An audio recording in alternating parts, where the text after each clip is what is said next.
Olá, tudo bem?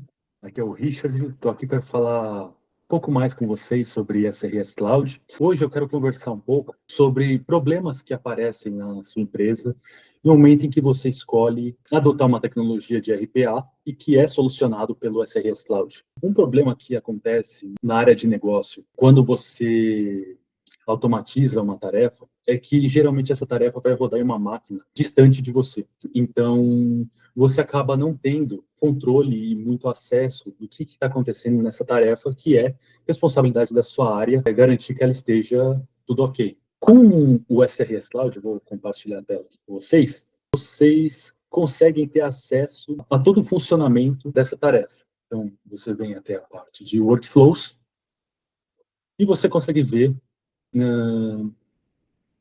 se essa tarefa ela rodou, se ela não rodou, se ela ainda está na fila, né?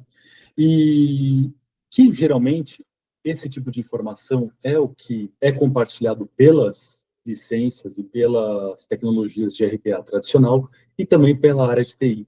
Então, o SRS Cloud ele consegue abarcar tanto essas funções que sempre existiram, como também exibir mais informações que aí sim interessam mais a área de negócios. Então, você vem aqui na parte de detalhes e você consegue ver quem está responsável por essa tarefa, você consegue ver se essa tarefa ela está na fila, se ela já rodou, quanto tempo ela está na fila, qual é o SLA dela, o esforço que é economizado por essa automação.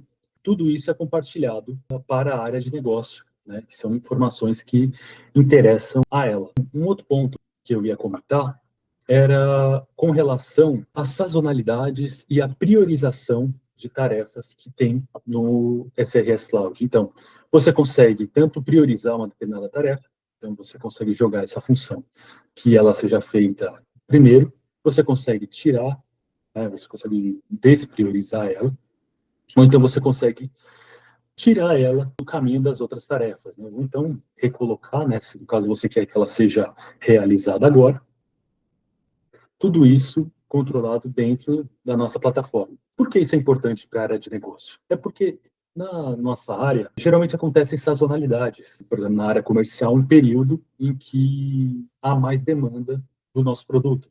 Então, as vendas são muito maiores e existem certas tarefas que precisam vir antes em relação às outras, quando existe uma situação mais normalizada, mais estável. Ou então existe uma diretriz da empresa que pede que uma determinada função seja realizada antes do que as outras. Então é importante que essas tarefas, que esse controle esteja para a área de negócio, né, e não você ter que abrir um chamado para uma outra área ter que resolver para você. Um outro ponto interessante é que, dentro do SRS, você consegue também fazer as execuções manualmente.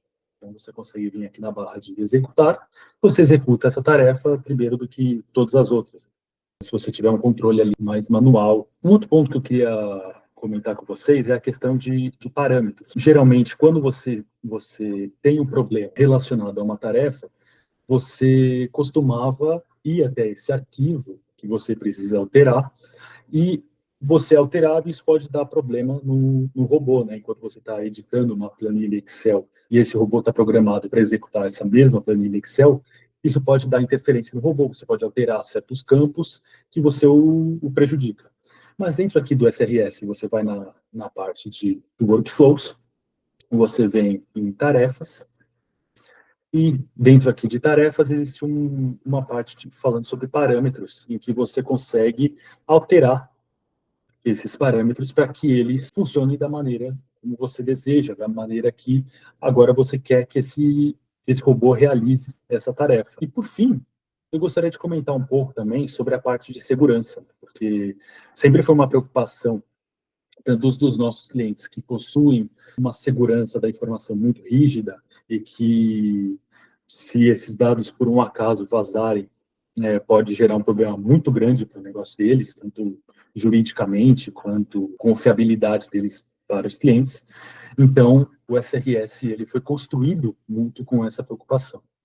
Então, dentro aqui da parte de sistemas, você consegue ter uma configuração bem segura das suas senhas, né? Sem você deixar, seja em Word, em um arquivo texto salvo do seu computador, que abra brecha para esse problema de segurança. Então, dentro aqui da parte de credenciais, você consegue configurar e gerar um banco de senhas, né, criptografado, que te dê essa segurança. E um outro ponto é que existem muitas senhas que elas expiram, né? E quando essas senhas elas expiram, elas podem atrapalhar o funcionamento do seu robô. Dentro aqui do SRS, você consegue programar quando é que você quer que essa senha expire, né? E também você consegue dar autorização para o seu robô gerar uma nova senha para que, se essa senha expirar, ele consiga gerar uma outra e continuar o seu funcionamento perfeitamente. Bem, era isso que eu queria mostrar para vocês sobre o SRS Cloud. Eu espero que vocês tenham gostado do vídeo. Sigam o Automate Brasil nas outras redes sociais. Comente aqui embaixo, dê o seu like e fiquem no aguardo para o próximo vídeo. Muito obrigado.